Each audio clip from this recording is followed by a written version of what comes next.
Wrapper, पत्रकार और समाजसेवी नेपाल में आंदोलन के ये 3 अहम किरदार। नई सरकार में कौन बनेगा चेहरा। नेपाल में सोमवार से शुरू हुए इस विरोध प्रदर्शन में अब तक 24 लोगों की मौत हो चुकी है, जबकि 250 से ज़्यादा लोग घायल हैं।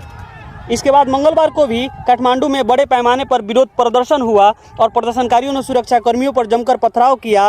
नेपाल में जारी राजनीतिक संकट के बीच अब सवाल उठता है कि नेपाल का अगला प्रधानमंत्री कौन होगा। काठमांडू, नेपाल में जेनजेड का शुरू किया गया आंदोलन अब महज कोई विरोध नहीं, बल्कि सत्ता परिवर्तन की दहलीज पर जा खड़ा हुआ है। आंदोलन हिंसक रूप ले चुका है। लाखों की संख्या में युवक सड़कों पर उतर आए हैं और सरकार के खिलाफ जमकर प्रदर्शन कर रहे हैं। जेनजेड का यह विरोध केवल नारों और रैलियों तक सीमित नहीं रहा, बल्कि संसद भवन, राष्ट्रपति आवास और पीएम आवास जैसी महत्वपूर्ण ठिकानों पर प्रदर्शनकारियों ने हमला बोला और उनमें आगजनी कर दी। गंभीर हालात को देखते हुए नेपाल के राष्ट्रपति रामचंद्र पौडेल, प्रधानमंत्री केपी शर्मा ओली और उनकी पूरी कैबिनेट को इस्तीफा देना पड़ा। जब नेपाल में राजनीतिक संकट गहरा चुका है, ऐसे में सवाल उठ रहा है कि अब नेपाल में कमान कौन संभालेगा। इस प्रदर्शन के दौरान 3 ऐसे चेहरे को सामने ला दिया है जिन्हें देश के अंतरिम सरकार के संभावित नेतृत्वकर्ता माना जा रहा है, और जिसमें पूर्व टीवी होस्ट और deputy PM Ravi Lamichhane, rapper से मेयर बने बालेन शाह और सामाजिक कार्यकर्ता सुदन गुरुङ, जिन्होंने सोशल मीडिया पर आंदोलन की चिंगारी भड़काई। आखिर बालेंदर शाह को क्यों इतनी चर्चा हो रही है। इस बीच नेपाल की जनता काठमांडू के मेयर बालेंदर शाह की ओर उम्मीद भरी निगाहों से देखने लगी है। सोशल मीडिया पर अपने पद से इस्तीफा देने और एक नई राजनीतिक पार्टी बनाकर राष्ट्रीय नेतृत्व संभालने की बालेंदर शाह से गुजारिश की जा रही है। आखिर नेपाल की राजनीतिक में जारी संकट उथल पुथल के बीच अचानक बालेंदर शाह का नाम सामने क्यों आया और जेनजी उन्हें इतना सपोर्ट क्यों कर रही है। आइए अब ये जान लेते हैं। बालेंदर शाह को नेपाल के बालेन के नाम से भी जाना जाता है।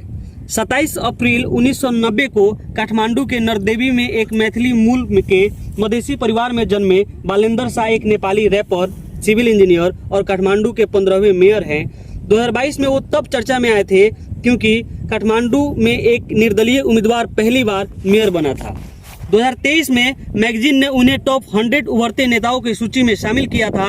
न्यूयॉर्क टाइम भी उनके काम की काफ़ी तारीफ कर चुका है।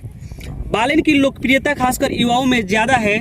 बालेन ने सड़कों और फुटपाथ की सफाई हो या टैक्स चोरी करने वाले निजी स्कूल पर नकेल कसना, उन्होंने अपने कामों से जनता के बीच बेदाग छवि बनाई। भ्रष्टाचार के खिलाफ उनकी जीरो टॉलरेंस नीति भी लोगों उनके समर्थन में है। बालेन ने फेसबुक पर जेनजी के नेतृत्व में शुरू हुए आंदोलन को समर्थन दिया। उन्होंने कहा कि यह आंदोलन जेनजी का है और उनकी उम्र ज़्यादा हो गई है, इसलिए वो आंदोलन में शामिल तो नहीं होंगे, लेकिन प्रदर्शनकारियों को उनका समर्थन है। उन्हें उम्मीद है कि आंदोलन भ्रष्टाचार और डिजिटल स्वतंत्रता पर प्रतिबंधों दोनों की ओर ध्यान आकर्षित करेगा। इसके बाद सोशल मीडिया यूजर्स उनके सपोर्ट में आ गए। लोग उनसे काठमांडू के मेयर पद से इस्तीफा देने और एक नई राजनीतिक पार्टी बनाकर राष्ट्रीय नेतृत्व संभालने की मांग करने लगे। उनका कहना है, अभी नहीं तो कभी नहीं। बालेंद्र शाह अपने बयानों से नेपाल सरकार का पहले भी विरोध कर चुके हैं। नेपाल के राजनीति में दूसरा सबसे बड़ा नाम सामने उभर कर आया है। आखिर कौन है सुदन गुरुङ, जो आंदोलन के केंद्र में है। इस पूरे आंदोलन में एक नाम जिसका बार बार जिक्र हो रहा है, उस शख्स का नाम है सुदन गुरुङ। आइए जानते हैं कौन है 36 साल का सुदन गुरुङ और कैसे इस युवा ने नेपाल की पूरी सत्ता को हिलाकर रख दिया। नेपाल में प्रदर्शन का बारूद लगातार सुलग रहा था, इसे बस इंतजार था एक चिंगारी का।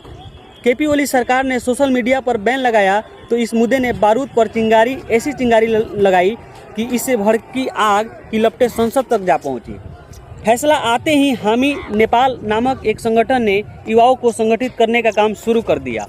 36 साल के सुदन गुरुङ ही इस संगठन के लीडर हैं। सुदन गुरुङ ने मौका देखते हुए युवाओं तक अपनी बात पहुंचाई और फिर जो हुआ पूरी दुनिया देख रही है।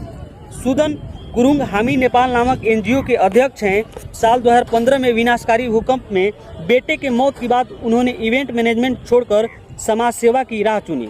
2020 में रजिस्टर्ड हुए उनके संगठन ने युवाओं को एकजुट कर सोशल मीडिया बैन के खिलाफ आंदोलन खड़ा किया। उन्होंने कहा, यह सिर्फ सोशल मीडिया का मुद्दा नहीं, यह भ्रष्टाचार और अक्षम शासन के खिलाफ लड़ाई है।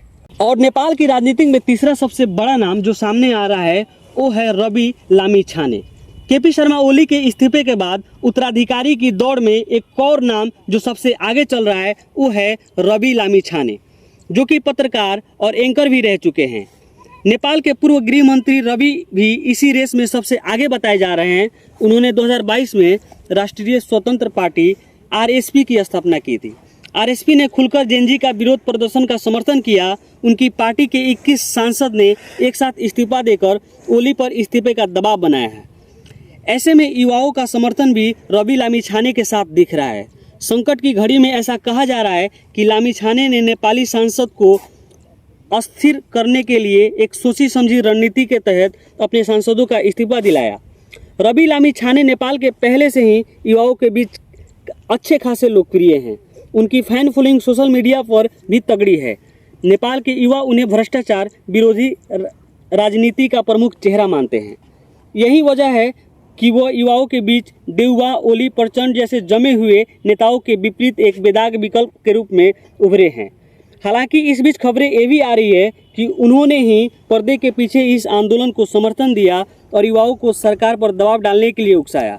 उन्होंने सोशल मीडिया पर युवाओं की असहमतियों को सड़कों पर उतारा। अब देखना ये है कि नेपाल के नए प्रधानमंत्री कौन बनते हैं। आप सुन रहे थे सनी कुमार गुप्ता को। ऐसे तमाम खबरों के लिए आप हमारे साथ बने रहिए। आप सभी का एएनएस न्यूज़ में बहुत बहुत स्वागत है। अगर वीडियो अच्छी लगे तो लाइक, शेयर एंड सब्सक्राइब जरूर करें। धन्यवाद।